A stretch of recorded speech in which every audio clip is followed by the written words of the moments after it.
दीप फूल की माला मिठाई बिल्व पत्रों से।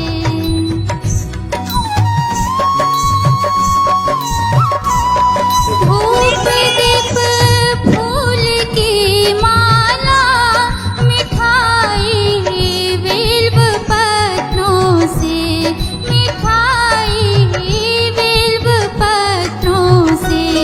पंचामृत सुर सरी जल से करो शंकर तेरी पूजा।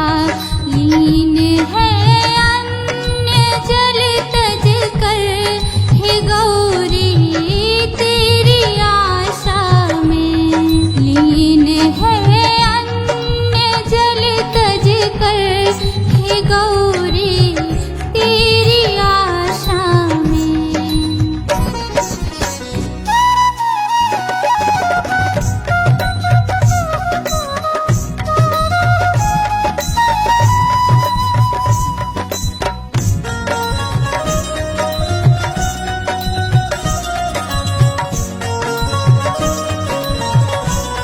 रहूं प्रियतम की मैं प्यारी, पतिव्रत धर्म पर अविचल।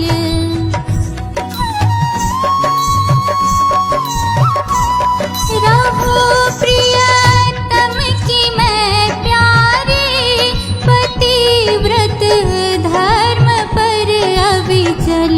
पतिव्रत धर्म पर अविचल। सत्य की राह पर चल कर मेरा हर कार्य उज्ज्वल हो। सत्य की राह पर चल कर मेरा हर कार्य उज्ज्वल हो। लीन है अन्य जल तज कर, हे गौरी तेरी आशा में।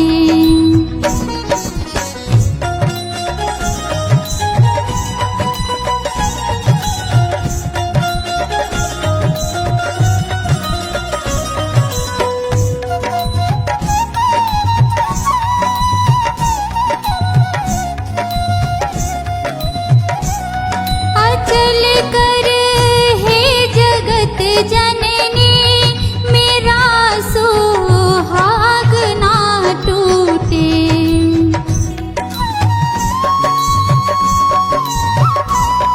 अचल कर हे जगत जननी, मेरा सुहाग ना टूटे। मेरा सुहाग ना टूटे।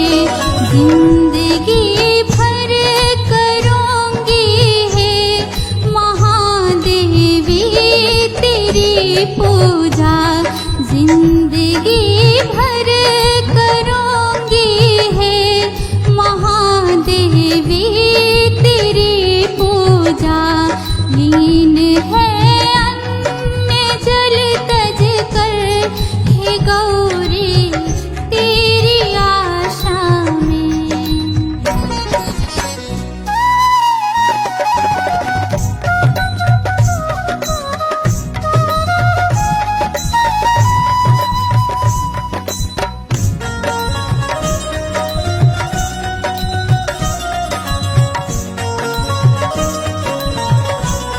भगवती की सुनो विनती, सकल संसार की माता।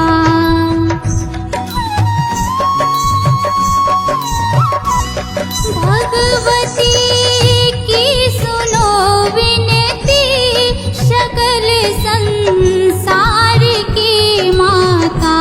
सकल संसार की माता।